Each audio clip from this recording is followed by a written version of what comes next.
আমি একটি গুরুত্বপূর্ণ বিষয়ে আজকে সিদ্ধান্ত প্রস্তাব আনয়ন করেছি। বাংলাদেশে আপনি জানেন মাননীয় স্পিকার, শিক্ষা ব্যবস্থা ভেঙে পড়েছে।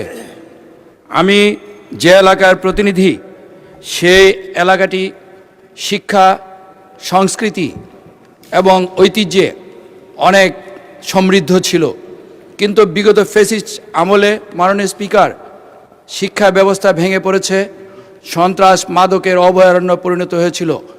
বিগত সরকারটি এই দেশে শিক্ষার পরিবর্তে সন্ত্রাসকে বেছে নিয়েছিল। মাননীয় স্পিকার, আমার এলাকায় 238টি প্রাথমিক বিদ্যালয়, 80টি মাধ্যমিক উচ্চ মাধ্যমিক বিদ্যালয় রয়েছে, 33টি মাদ্রাসা রয়েছে, 1.5 ডজনের মতো কলেজ, বিশ্ববিদ্যালয়, অনার্স কলেজ রয়েছে। কিন্তু মাননীয় স্পিকার, আমি যে অঞ্চলের প্রতিনিধিত্ব করি সেটি আমার যেরকম ময়মনসিংহের শেষ প্রান্ত, ঢাকার শেষ প্রান্ত, গাজীপুর জেলার পাশাপাশি কিশোরগঞ্জ জেলারও শেষ প্রান্ত, 3টি জেলার মধ্যখানে আমি অবস্থিত মাননীয় স্পিকার। সেই জন্য ভৌগোলিক কারণেও মাননীয় স্পিকার, আমার অঞ্চলটি অত্যন্ত গুরুত্বপূর্ণ। এই অঞ্চলে যদি একটি বিশ্ববিদ্যালয়, বিজ্ঞান, বর্তমান সরকার মাননীয় প্রধানমন্ত্রী জনাব তারেক রহমান দেশ গড়ার যে মহাপরিকল্পনা নিয়েছেন, উনি সেই দেশ গড়ার মহাপরিকল্পনার অংশ হিসেবে আমাকে ওই এলাকার প্রতিনিধি হিসেবে ওনার টিমের সদস্য হিসেবে নির্বাচিত করেছেন। সেজন্য আমি মাননীয় প্রধানমন্ত্রীকে ধন্যবাদ জানাচ্ছি। আমার বিষয় যে গফরগাঁও অত্যন্ত শিল্প, সাহিত্য, শিক্ষায় অত্যন্ত সমৃদ্ধ এলাকা, এই এলাকাটি এখন পিছিয়ে পড়েছে। এই এলাকায় যদি একটি বিজ্ঞান এবং প্রযুক্তি বিশ্ববিদ্যালয় স্থাপন করা যায়, শুধু ময়মনসিংহ না, ঢাকার যেহেতু শেষ প্রান্ত, ঢাকা গাজীপুর জেলার শেষ প্রান্ত ঢাকা বিভাগের, তেমনি কিশোরগঞ্জ জেলারও শেষে এবং ময়মনসিংহ জেলা, 3টি জেলার মধ্যস্থলে আমি অবস্থিত। সুতরাং এইখানে যদি একটি বিশ্ববিদ্যালয় স্থাপন করা যায়, তাহলে অত্যন্ত সেই বিশ্ববিদ্যালয়টিতে আমাদের সেই অবহেলিত জনপদের মানুষ যেমনি, ছাত্ররা যেরকম লেখাপড়া করতে পারবে, দূর দূরান্তে যেতে হবে না, ঠিক তেমনি পার্শ্ববর্তী জেলাগুলোরও যারা আমাদের ছাত্রছাত্রীরা আছে, তারাও সেখানে পড়াশোনা করে ভবিষ্যতে এই দেশ গড়ার আমাদের মাননীয় প্রধানমন্ত্রীর যে মহাপরিকল্পনা, সেই পরিকল্পনা বাস্তবায়িত হবে এবং তারা এই দেশ গঠনে ভূমিকা রাখতে পারবেন। মাননীয় স্পিকার, আমরা দ্ব্যর্থহীনভাবে বলতে চাই, আমরা এই মাননীয় প্রধানমন্ত্রী জনাব তারেক রহমানের নেতৃত্বে কলমের কালি শুকানোর আগে মানুষের প্রত্যাশার চেয়ে বেশি অনেক কাজ করেছেন।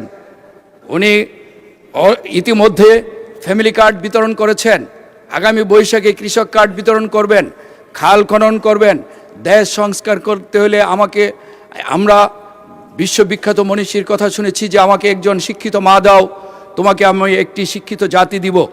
আমরা যদি শিক্ষা ব্যবস্থাটাকে যদি ঢেলে সাজাতে না পারি, আমরা যদি উচ্চ শিক্ষায় আমাদের সন্তানেরা যদি শিক্ষিত না হতে পারে, তাহলে আমাদের এই দেশ গড়ার পরিকল্পনা বাস্তবায়ন হবে না। মাননীয় স্পিকার, আমি আমার এলাকায় যে বিজ্ঞান এবং প্রযুক্তি বিশ্ববিদ্যালয় হোক, পাবলিক বিশ্ববিদ্যালয় হোক, একটি বিশ্ববিদ্যালয় স্থাপন, এই আমাকে যিনি আবিষ্কার করেছিলেন আমাদের মাননীয় আপসীন দেশনেত্রী, দেশমাতা বেগম খালেদা জিয়া, যিনি আজকে আমি এই সংসদে এসেছি, উনি 2013 সালে একদিন আমাকে গুলশান অফিসে বলেছিলেন, তুমি ওখানে কাজ করো। মাননীয় স্পিকার, যে আজকে মহান নেত্রী আমাদের মধ্য থেকে হারিয়ে গেছেন, আজকে এখানে যিনি সংসদ নেতা হওয়ার কথা ছিল, আজকে উনি আমাদের মধ্যে নেই। আমি ওনার আত্মার মাগফিরাত কামনা করছি। পাশাপাশি আমাদের মাননীয় সাবেক প্রধানমন্ত্রী বেগম খালেদা জিয়ার নামে আমার এইখানে বিশ্ববিদ্যালয় স্থাপনের এই মহান সংসদে আপনার মাধ্যমে মাননীয় প্রধানমন্ত্রী সহ এই সংসদকে প্রস্তাব করছি। আরেকটি প্রস্তাবনা আছে, হয় মাননীয় প্রধানমন্ত্রী বেগম খালেদা, আমার এলাকাটি ভাষা শহীদ আব্দুল জব্বারের স্মৃতি বিজড়িত এলাকা, ব্রিটিশ বিরোধী আন্দোলনে ভূমিকা রাখা মাওলানা শামসুল হুদা পাঁচবাগী সাহেবের এলাকা, আমি এই এলাকাটিকে। ধন্যবাদ মাননীয় সদস্য। এই সিদ্ধান্ত প্রস্তাবের উপর 10 জন মাননীয় সদস্য সংশোধনী দিয়েছেন। আমি এখন তাদেরকে নিজ নিজ সংশোধনী উত্থাপন এবং সংশোধনীর উপরে সংক্ষিপ্ত বক্তব্য রাখার জন্যে আহ্বান জানাচ্ছি। প্রথমেই জনাব এস এম জাহাঙ্গীর হোসেন, ঢাকা 18। আপনার সময় 1 মিনিট। মাননীয় স্পিকার, আপনাকে ধন্যবাদ। মাননীয় সংসদ সদস্য জনাব মোহাম্মদ আখতারুজ্জামান 155 ময়মনসিংহ 10 কর্তৃক উত্থাপিত সিদ্ধান্ত প্রস্তাবকে দৃঢ়ভাবে সমর্থন করছি। মাননীয় স্পিকার, আমার নির্বাচনী এলাকা ঢাকা 18 একটি গণবসতি ও দ্রুত বর্ধনশীল এবং কৌশলগতভাবে গুরুত্বপূর্ণ এলাকা। এখানে মধ্যবিত্ত ও নিম্ন মধ্যবিত্ত পরিবার অসংখ্য মেধাবী শিক্ষার্থী বসবাস করছে, কিন্তু দুঃখজনক হলো সত্য, এই বিপুল জনগোষ্ঠীর জন্য একটি পূর্ণাঙ্গ পাবলিক বিশ্ববিদ্যালয় নেই। মাননীয় স্পিকার, এখানে মাননীয় প্রধানমন্ত্রী আছেন। আমি বলতে চাই, বিশ্বের অন্যান্য দেশের মতো ঢাকা বিশ্ববিদ্যালয়ের একটি বর্ধিত ক্যাম্পাস পূর্বাঞ্চলে দেওয়া যায় কিনা মাননীয় শিক্ষামন্ত্রী বিবেচনা করে দেখবেন। মাননীয় স্পিকার, আপনাকে ধন্যবাদ। পরবর্তী বক্তা মোহাম্মদ এনামুল হক, চট্টগ্রাম 12। সময় 1 মিনিট। বিসমিল্লাহির রহমানির রহিম। মাননীয় স্পিকার, আপনাকে ধন্যবাদ। ময়মনসিংহ 10 আসন থেকে নির্বাচিত মাননীয় সংসদ সদস্য জনাব মোহাম্মদ আখতারুজ্জামান কর্তৃক উত্থাপিত ওয়ালিচ্ছ সিদ্ধান্ত প্রস্তাব সংসদে অভিমত এই যে ময়মনসিংহ জেলার গফরগাঁও উপজেলার একটি বিশ্ববিদ্যালয় স্থাপন করা হোক। প্রস্তাবটি সমর্থন করে আমি একটি সংশোধনী প্রদান করেছি। মাননীয় স্পিকার, উচ্চশিক্ষা, পেশাগত দক্ষতা, কর্মসংস্থান, জ্ঞান বিজ্ঞান ও গবেষণা প্রসার ঘটে উচ্চশিক্ষার মাধ্যমে কুসংস্কারমুক্ত সমাজ গঠনে ব্যক্তিত্বের বিকাশ এবং দক্ষ জনশক্তি তৈরির মাধ্যমে উচ্চশিক্ষা জাতীয় অর্থনীতিতে গুরুত্বপূর্ণ অবদান রাখতে পারে। এমনত অবস্থায় আমার প্রদত্ত সংশোধনী ময়মনসিংহ উপজেলা একটি শব্দাবলী সংযোজন করিয়া আলোচ্য সিদ্ধান্ত। পরবর্তী বক্তা মোহাম্মদ আব্দুল গফুর, কুষ্টিয়া 2। সময় 1 মিনিট। মাননীয় স্পিকার, আপনাকে ধন্যবাদ। আমি ধন্যবাদ জানাই মাননীয় সংসদ সদস্য জনাব মোহাম্মদ আখতারুজ্জামান ময়মনসিংহ 10কে সিদ্ধান্ত প্রস্তাবটি উত্থাপন করার জন্য। মাননীয় স্পিকার, আমার মিরপুর কুষ্টিয়া 76 কুষ্টিয়া 2 মিরপুর ভেড়ামারা আসনের মিরপুর একটি পরীক্ষা খামার আছে, কৃষি পরীক্ষা খামার। এই খামারে যথেষ্ট পরিমাণ একটি কৃষি কলেজ প্রস্তুত করার জন্য, তৈরি করার জন্য জমি আছে। প্রায় 100 বিঘা জমি আছে। আমি প্রস্তাব করছি সেই কৃষি খামারে একটি কৃষি কলেজ স্থাপন করার জন্য মাননীয় সংশ্লিষ্ট কৃষি মন্ত্রীর দৃষ্টি আকর্ষণ করছি। ধন্যবাদ মাননীয় স্পিকার।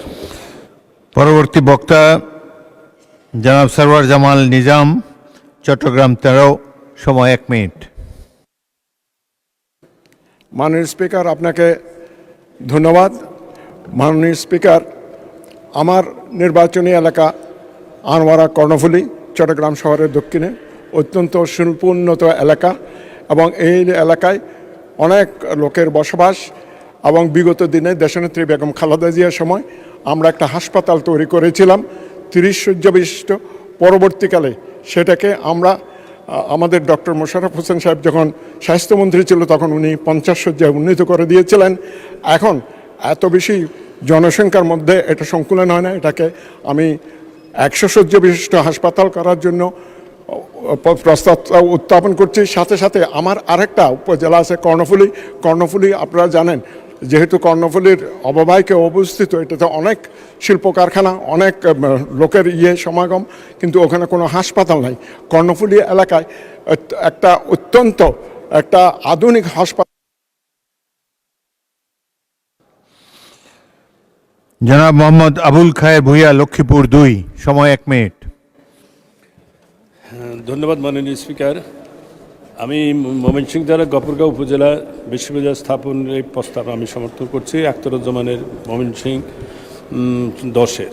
সাথে সাথে আমি আপনাকে অনুরোধ করছি যে আমার নির্বাচনী এলাকা লক্ষ্মীপুর 2, রায়পুর এবং লক্ষ্মীপুর নিয়ে আংশিক 9টি ইউনিয়ন নিয়ে গঠিত। আমি রায়পুরে একটি কৃষি বিশ্ববিদ্যালয় স্থাপনের জন্য অনুরোধ করছি। মাননীয় স্পিকার, আপনি জানেন লক্ষ্মীপুর জেলা হচ্ছে প্রায় 25 লক্ষ লোক। এই 25 লক্ষ লোকের অংশের বিশাল একটা অংশ আমার নির্বাচনী এলাকায় লক্ষ্মীপুরের 9টি ইউনিয়ন এবং রায়পুরের 10টি ইউনিয়ন একটা পৌরসভা নিয়ে গঠিত। এটা মেঘনা নদীর অববাহিকা বিশাল একটা অংশ এবং আমাদের এই অঞ্চলের সন্তানেরা ভবিষ্যৎ যারা প্রজন্ম হবে তাদের লেখাপড়ার সুবিধার্থে যেহেতু আমরা এগ্রিকালচারের উপর আমরা ডিপেন্ড বেশি করি, এখানে একটা কৃষি বিশ্ববিদ্যালয় স্থাপন করলে আমি মনে করি ভবিষ্যৎ বাংলাদেশ আমরা যেটা আমাদের নেতা তারেক রহমান আজকে মাননীয় প্রধানমন্ত্রী যিনি দায়িত্বে আছেন, আমরা এটা বাস্তবায়নের ক্ষেত্রে আমাদের সুবিধা হবে, আমাদের বিশাল জনগোষ্ঠীও সেখানে কর্মসংস্থানের ব্যবস্থা। জনাব GM নজরুল ইসলাম, সাতক্ষীরা 4 অনুপস্থিত। জনাব মোহাম্মদ আব্দুল আলিম, বাগেরহাট 4। মাননীয় স্পিকার, আপনাকে ধন্যবাদ। আমি জনাব মোহাম্মদ আখতারুজ্জামান, ময়মনসিংহ 10 কর্তৃক উত্থাপিত সিদ্ধান্ত প্রস্তাবটিকে অকুণ্ঠ সমর্থন করছি। পাশাপাশি এই প্রস্তাবের সাথে একটি সংশোধনী এনে আমি গফরগাঁও এবং বাগেরহাট জেলায় একটি বিশ্ববিদ্যালয় স্থাপন করা হোক এ প্রস্তাব উত্থাপন করছি। মাননীয় স্পিকার, আপনাকে ধন্যবাদ।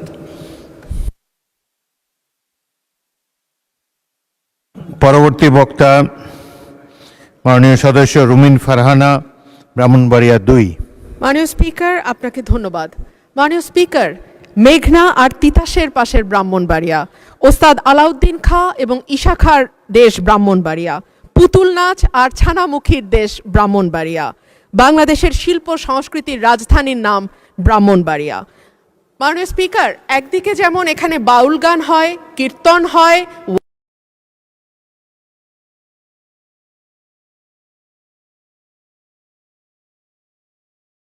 কিন্তু মাননীয় স্পিকার, দুঃখজনক হলেও সত্য, বাংলাদেশের প্রায় প্রতিটি জেলা উপজেলায় একটা করে অন্তত বিশ্ববিদ্যালয় স্থাপিত হয়েছে গত 15 বছরে, কিন্তু ব্রাহ্মণবাড়িয়াতে এখন পর্যন্ত কোনো বিশ্ববিদ্যালয় হয়নি। মাননীয় স্পিকার, আপনার মাধ্যমে আমার সংসদের আবেদন থাকবে ব্রাহ্মণবাড়িয়া জেলায় একটা বিশ্ববিদ্যালয় স্থাপন করা হোক এবং ব্রাহ্মণবাড়িয়ায় যে 33 লক্ষ মানুষ তাদের লেখাপড়ার অগ্রগতির জন্য একটি বিশ্ববিদ্যালয় আবশ্যক। জনাব মোহাম্মদ রাশেদুল ইসলাম রাশেদ, শেরপুর 1, সময় 1 মিনিট। মাননীয় স্পিকার, আপনাকে ধন্যবাদ। আজকে সংসদে মাননীয় সংসদ সদস্য জনাব মোহাম্মদ আখতারুজ্জামান, ময়মনসিংহ 10 যে সিদ্ধান্ত প্রস্তাবটি এনেছেন তাকে সমর্থন করে আমি সংশোধনী প্রস্তাব পেশ করছি। মাননীয় স্পিকার, আপনি জানেন আমার যে জেলা শেরপুর জেলা, এই জেলার সাথে জেলা শহরের সাথে আশেপাশের মোট 17টি উপজেলা কানেক্টেড এবং এই উপজেলাকে কেন্দ্র করে বিশাল জনগোষ্ঠীর, বিশেষ করে ছাত্র সমাজের জন্য শিক্ষার সুযোগ লাভের একটি প্রয়োজনীয়তা রয়েছে। আমরা এটি নানানভাবে দীর্ঘদিনের দাবির প্রেক্ষিতে আবেদন করার পরেও কখনোই এই আবেদনটি আমাদের জন্য মঞ্জুর করা হয়নি। আপনার মাধ্যমে আমি আবেদন রাখছি শেরপুরে একটি স্বতন্ত্র পূর্ণাঙ্গ বিশ্ববিদ্যালয় স্থাপন করা হোক। এর মাধ্যমে এই এলাকার সামগ্রিক শিক্ষার মান উন্নত হবে বলে আমি আশাবাদ ব্যক্ত করছি। ধন্যবাদ মাননীয় স্পিকার আপনাকে। আপনার মাধ্যমে আমার এলাকাবাসীকেও ধন্যবাদ জানাচ্ছি। জনাব মোহাম্মদ আবদুল্লাহ, মুন্সিগঞ্জ 1, সময় 1 মিনিট। বিসমিল্লাহির রহমানির রহিম। মাননীয় স্পিকার, আমি ময়মনসিংহ 10 সংসদ সদস্য মোহাম্মদ আখতারুজ্জামানের যে প্রশ্ন আমি একত্রতা ঘোষণা করছি এবং সাপোর্ট করছি। আমি মুন্সিগঞ্জ 1, আপনি জানেন মুন্সিগঞ্জ বিক্রমপুর, এইখানে শিক্ষার মান খুবই খারাপ। আমরা বাংলাদেশের 50% ব্যবসায়ী মুন্সিগঞ্জ বিক্রমপুরে বসবাস করে। এইখানে কোনো বিশ্ববিদ্যালয় নেই। আমাদের এইখানে স্যার জগদীশ চন্দ্র বসুর একটি কলেজ আছে, সেইখানে প্রায় 100 একরের উপরে জায়গাও আছে। এখানে যদি একটি বিশ্ববিদ্যালয় করা হয় তাহলে এই মুন্সিগঞ্জ 1-এর প্রায় 7 লক্ষ লোকের উপকার হবে এবং আশেপাশে কনস্টিটিউশনের যদি এই সব লোক এইখানে উপকৃত হবে। তাই আমি অনুরোধ করব এইখানে একটি বিশ্ববিদ্যালয় স্থাপন করার জন্য। আপনাকে ধন্যবাদ মাননীয় স্পিকার। আসসালামু আলাইকুম। মাননীয় সদস্যবৃন্দ, আমি এখন মূল সিদ্ধান্ত প্রস্তাব এবং তার উপর আনিত সংশোধনীগুলোর উপর মাননীয় শিক্ষামন্ত্রী জনাব আ.ন.ম এহসানুল হক মিলনকে তার বক্তব্য রাখার জন্য আহ্বান জানাচ্ছি। মাননীয় শিক্ষামন্ত্রী।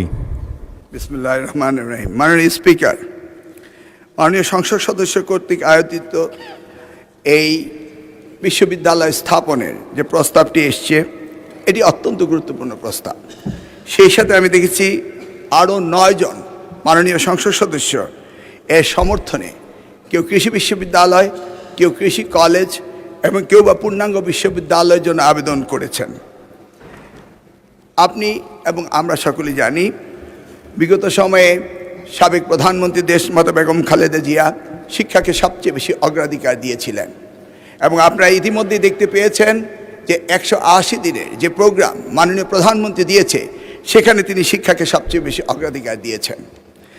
আমার দৃঢ় বিশ্বাস, যেভাবে মাননীয় প্রধানমন্ত্রী এদেশে মানব সম্পদ উন্নয়নের জন্য কাজ করেছেন, হিউম্যান ক্যাপিটাল ডেভেলপমেন্টের জন্য যে চেষ্টা তিনি চালিয়ে যাচ্ছেন, এটাও আমরা জানি উন্নত বিশ্বে প্রায় 30টি দেশ তাদের জনসংখ্যা ক্রমান্বয়ে কমে যাচ্ছে। More people R dyeing, less people are taking birth. In this respect মাননীয় প্রধানমন্ত্রী তিনি শিক্ষাকে গুরুত্ব দিয়ে সবচেয়ে বেশি গুরুত্ব দিয়েছেন কারিগরি শিক্ষাকে। আমি অত্যন্ত খুশি হতাম যদি আজকের মাননীয় সংসদ সদস্যগণ সাধারণ শিক্ষার চেয়ে কারিগরি শিক্ষাকে গুরুত্ব দিতেন এবং যেটাতে মানব সম্পদ উন্নত হতো এবং বিশ্বে আমরা সকলেই এই মানব সম্পদ উন্নয়ন করে আমরা এক্সপেক্টেড থেকে আমাদের রেমিটেন্স সহ বাংলাদেশের উন্নয়নের অগ্রাধিকার আমরা পেতে পারতাম। সেই জায়গাটি থেকে আমি আহ্বান জানাবো যে আপনারা আগামী দিনে স্ব এলাকায় কারিগরি শিক্ষার উপর গুরুত্ব দিয়ে আপনার প্রস্তাব আনবেন। ময়মনসিংহ 13টি উপজেলা, 11 জন মাননীয় সংসদ সদস্যের প্রায় 59 লক্ষ জনগণের অধিবাসী, তার মধ্যে নিয়ারলি 20,000 হচ্ছে নিয়ারলি 22 ইয়ার্স ওল্ড, যারা ইউনিভার্সিটিগুলিতে যায়।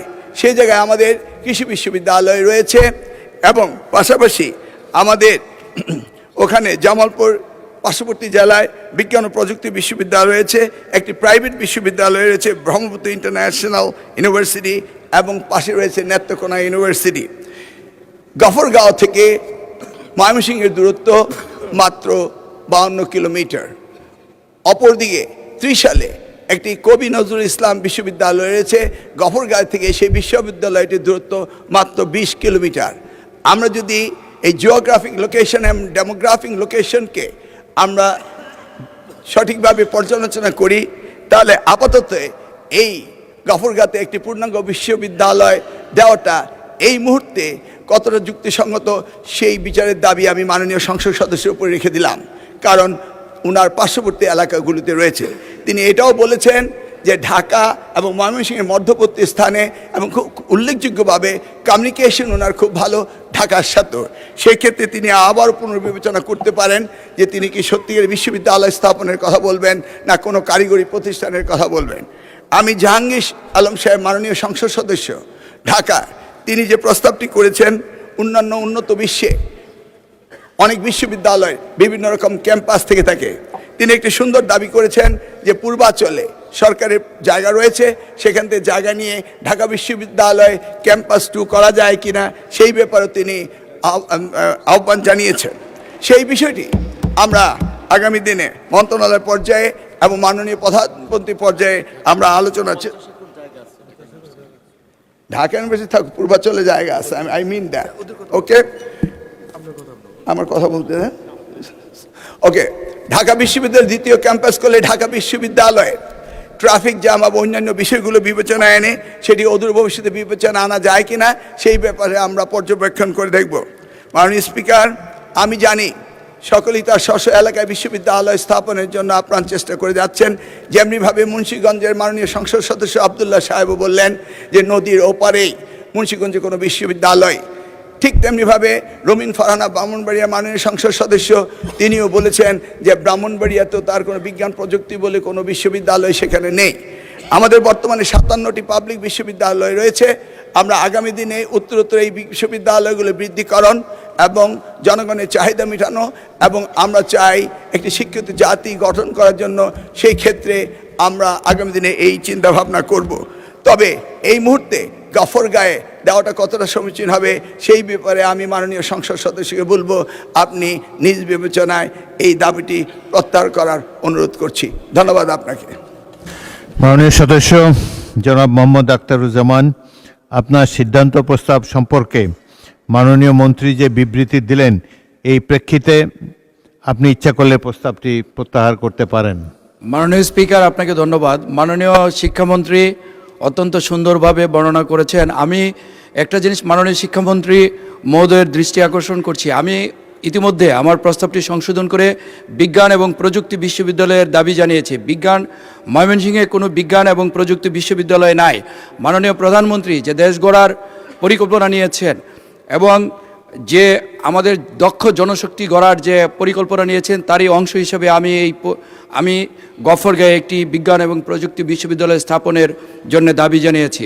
আর আপনি মাননীয় শিক্ষামন্ত্রী যে বিষয়টি বলেছেন, গফরগাঁও থেকে ময়মনসিংহের দূরত্ব, সেটা গফরগাঁয়ের আপনি যদি এন্ডিং থেকে বলেছেন, আপনি যদি স্টার্টিং থেকে বলেন, ওই দিক দিয়ে আমাদের কাপাসিয়া, ওই দিক দিয়ে হলো হোসেনপুর, ওই পাশে নান্দাইল, এই পাশে গাজীপুর। গফরগাঁও যদি একটি উপজেলা হয়ে থাকে, কিন্তু এই গফরগাঁও সারা বাংলাদেশে না বিখ্যাত। আমি তারপরে মাননীয় শিক্ষামন্ত্রীর উনি আশ্বাস দিয়েছেন, সেই আশ্বাসের প্রেক্ষিতে আমি গফরগাঁয়ে একটি বিজ্ঞান ও প্রযুক্তি বিশ্ববিদ্যালয় স্থাপনের আমি ওনার ব্যাখ্যা এবং আশ্বাসে আমি আশ্বস্ত হয়ে এবং মাননীয় প্রধানমন্ত্রী এবং মাননীয় শিক্ষামন্ত্রীর উপর এই দায়িত্ব আমি এই মহান যে সংসদে ওনাদেরকে অনুরোধ জানিয়ে আমার সিদ্ধান্ত প্রস্তাবটি আমি প্রত্যাহার করে নিয়েছি। মাননীয় স্পিকার, আপনাকে ধন্যবাদ।